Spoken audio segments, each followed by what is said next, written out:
پانی جو میرے پنجاب کے کسان کا حق تھا اس کو سیاست کی نظر کر دیا گیا. پنجاب کے عوام مشکل میں ہیں, سیلاب کے اندر پھنسے ہوئے ہیں, اور باہر سے جب کوئی بیٹھ کے پنجاب کے عوام کے اوپر بات کرے گا تو مریم نواز شریف جواب دے گی. مریم نواز شریف کیوں معافی مانگے؟ معافی وہ ترجمان مانگے جنہوں نے پنجاب کے عوام پہ آئی ہوئی آفت کے دوران پنجاب کے عوام پر تنقید کی, سیاست کی. اور مریم نواز نے اگر جواب دیا تو اپنے لوگوں کا جو حق ہے اس کے لیے اس نے آواز بلند کی لی, اور اس کے لیے مریم نواز شریف کبھی معافی نہیں مانگے گی. مریم نواز شریف کبھی معافی نہیں مانگے گی. بات کرو گے تو جواب ملے گا اور زوردار ملے گا. وزیر اعلیٰ پنجاب ڈٹ گئی.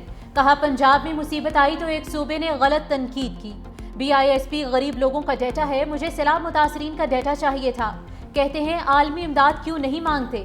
جب عوام کا پیسہ عوام پر خرچ کرنا ہو تو ہاتھ پھیلانے کی ضرورت نہیں پڑتی. سیلاب آیا تو پنجاب کے زخموں پر نمک چھڑکا گیا. لاہور میں الیکٹرک بسز کے منصوبے کی افتتاحی تقریب سے خطاب میں کہا کہ جب کسی صوبے پر کوئی تکلیف آتی ہے تو کیا ہم الزامات لگاتے ہیں؟ خیبر پختونخوا میرے مخالف کا صوبہ ہے, لیکن کلاؤڈ برسٹ ہوا تو پنجاب نے فوری مدد کی. پیپلز پارٹی کو بتانا چاہتی ہوں کہ مجھے الزامات پر دکھ ہے. پنجاب میں جب سیلاب آیا تو پریس کانفرنسز ہو رہی تھی. میں نہیں چاہتی کہ لوگ کہیں مریم نواز صرف لاہور کو ترقی دیتی ہے. لاہور میں دی گئی سہولتیں پورے پنجاب میں دیں گے.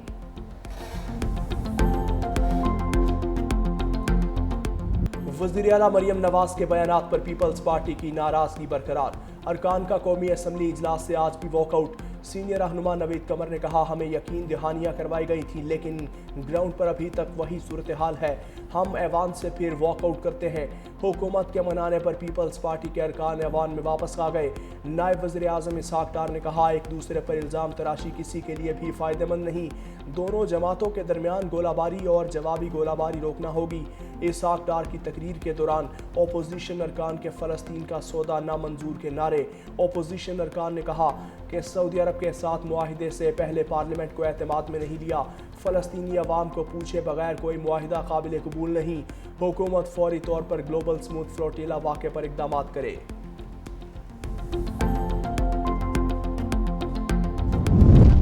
اتحادیوں کا پارا ٹھنڈا کرنے کی کوششیں جاری. نائب وزیر اعظم اسحاق ڈار اور پیپلز پارٹی میں ایک بار پھر رابطہ. ذرائع کے مطابق پیپلز پارٹی کے تحفظات وزیر اعظم کے سامنے رکھنے کی یقین دہانی کرائی. امید ہے پیر تک تمام معاملات حل ہو جائیں گے. اسحاق ڈار وزیر اعظم سے بات چیت کے بعد پیپلز پارٹی کو پیش رفت سے آگاہ کریں گے.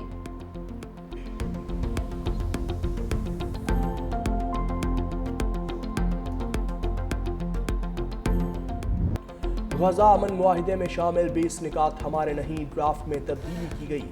میرے پاس ریکارڈ موجود ہے. نائب وزیر اعظم اسحاق ڈار کا قومی اسمبلی میں خطاب.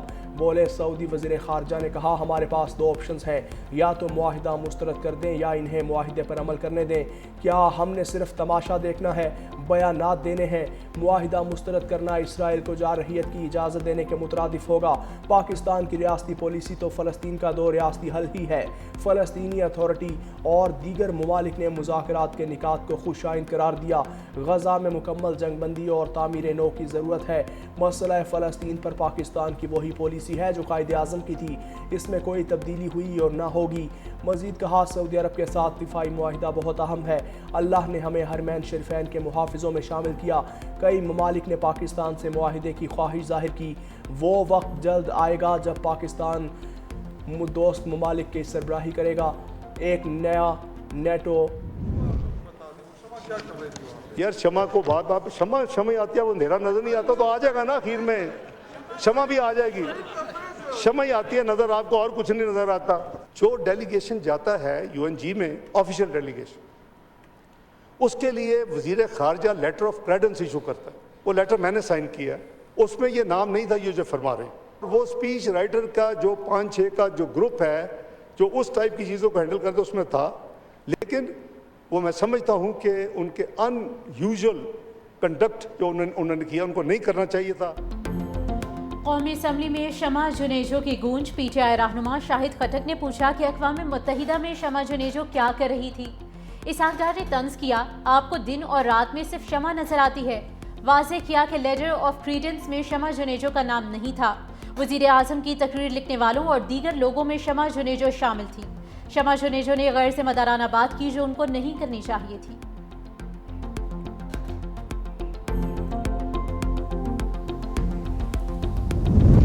پاکستانی عوام کسی صورت میں اسرائیل کو تسلیم نہیں کرے گی۔ فلسطینی عوام کو پوچھے بغیر کوئی معاہدہ قابل قبول نہیں۔ مشاورت کے بغیر اتنے بڑے فیصلے کیے گئے۔ پی ٹی آئی رہنما اسد کیسر کہتے ہیں آپ معاہدہ کرتے ہیں لیکن فلسطین کی عوام سے نہیں پوچھتے۔ صدر ٹرمپ کے 20 نکات ابھی نہیں آئے تھے کہ ٹویٹ کر دیا کیا سعودی عرب کے ساتھ معاہدے میں پارلیمنٹ سے پوچھا۔ شمع جنیجو کے ماضی کے بیانات سے شکوک و شبہات جنم لیتے ہیں۔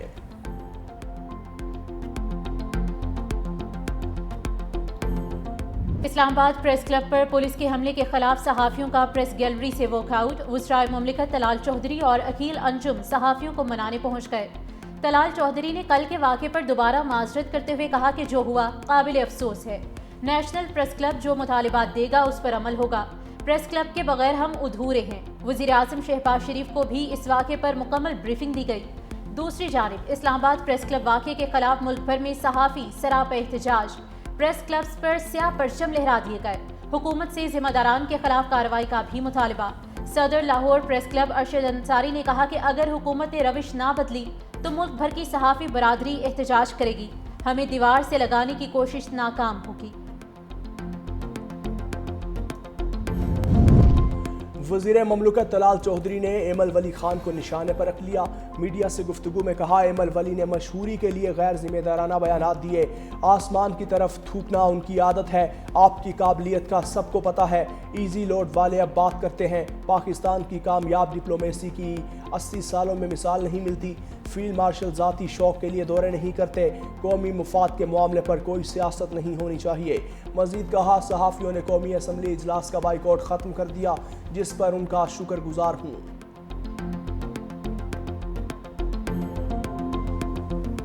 سیکیورٹی فورسز کا بلوچستان کے ضلع شیرانی میں انٹیلیجنس بیسڈ آپریشن۔ فائرنگ کے تبادلے میں بھارتی حمایت یافتہ 7 دہشت گرد جہنم واصل۔ دہشت گردوں کے ٹھکانے سے اسلحہ، گولہ بارود اور بارودی مواد برآمد۔ ہلاک دہشت گرد متعدد کارروائیوں میں ملوث تھے۔ علاقے میں مزید دہشت گردوں کی تلاش کے لیے کلیئرنس آپریشن بھی جاری۔ سیکیورٹی فورسز دہشت گردی کو جڑ سے اکھاڑنے کے لیے پرعزم۔ صدر اور وزیر اعظم کا سیکیورٹی فورسز کو خراج تحسین۔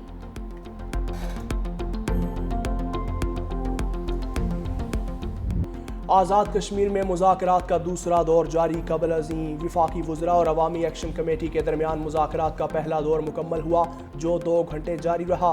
حکومتی مذاکراتی ٹیم کے رکن وزیر مملکت طارق فضل چودھری نے کہا کہ حکومتی موقف کے مطابق کشمیری عوام کے حقوق کی مکمل حمایت کی جاتی ہے اور ان کے زیادہ تر مطالبات جو عوامی مفاد میں ہیں پہلے ہی منظور کر لیے گئے۔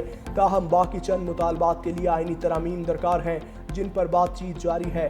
تشدد کسی مسئلے کا حل نہیں اور امید ظاہر کی ہے کہ ایکشن کمیٹی تمام مسائل کو پرامن مکالمے کے ذریعے حل کرے۔ دوسری جانب اسلام آباد پولیس کے مزید 1000 اہلکار آزاد کشمیر بھجوانے کی تجویز۔ اسرائیل نے گلوبل فلوٹیلا کے 4 اطالوی کارکنوں کو ڈی پورٹ کر دیا۔ اسرائیلی حکام کا کہنا ہے کہ دیگر ارکان کی ملک بدری کے لیے کام جاری ہے۔ اسرائیل نے فلوٹیلا کی آخری کشتی میرینیٹ کو بھی قبضے میں لے لیا۔ پولینڈ کے جھنڈے والی کشتی میں 6 افراد سوار تھے۔ 450 گرفتار افراد جیلوں میں قید ہیں۔ تحویل میں لی گئی کشتیاں اشدود بندرگاہ منتقل۔ سابق سینیٹر مشتاق احمد، سماجی کارکن گریٹا تھنبرگ اور نیلسن منڈیلا کے پوتے سمیت تمام افراد کو یورپ ڈی پورٹ کیا جائے گا۔ کئی ممالک کا اسرائیل سے گرفتار کارکنوں کے حقوق کا احترام کرنے کا مطالبہ۔ پاکستان نے اپنے شہریوں کو رہائی سے متعلق اقدامات شروع کر دیے۔ ترجمان دفتر خارجہ کا کہنا ہے کہ پاکستان اسرائیل کو تسلیم نہیں کرتا، اس لیے دیگر شراکت داروں کے ساتھ مل کر کام کر رہے ہیں۔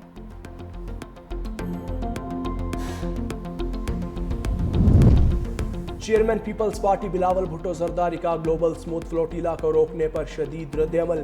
کہا کھانا اور دوائیں کوئی خطرہ نہیں۔ اسرائیل نے پاکستان کے سینیٹر مشتاق احمد خان سمیت ڈاکٹرز اور رضاکاروں کو حراست میں لے کر انسانیت پر حملہ کیا۔ بلاول بھٹو کا حراست میں لیے گئے تمام افراد کی رہائی کا مطالبہ۔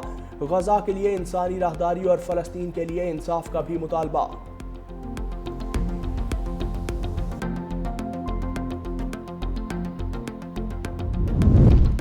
اسرائیل عالمی دباؤ کے باوجود غزہ پر حملوں سے باز نہ آیا۔ وحشیانہ بمباری کے دوران مزید 77 فلسطینی شہید۔ اسرائیلی حملوں میں شہداء کی تعداد 66,225 تک جا پہنچی۔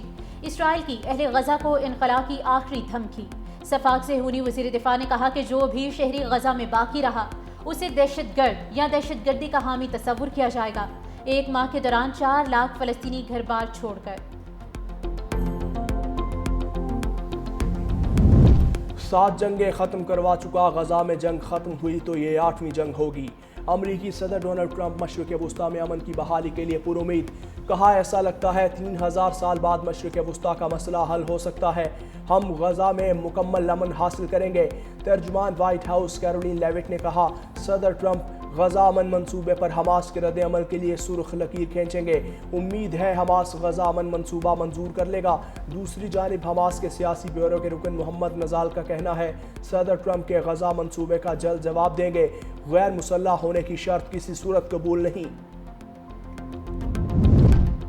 اسرائیل نے اسموتھ فلوٹیلا کو روک کر ثابت کر دیا کہ وہ غزہ میں قحط جاری رکھنا چاہتا ہے۔ ایمنسٹی انٹرنیشنل کا رد عمل۔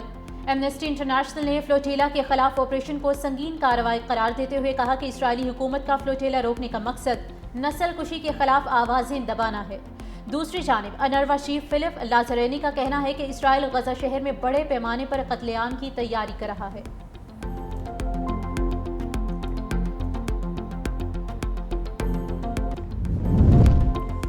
نیا عالمی نظام آگے بڑھ رہا ہے، کوئی ایک طاقت دنیا کو اکیلے نہیں چلا سکتی۔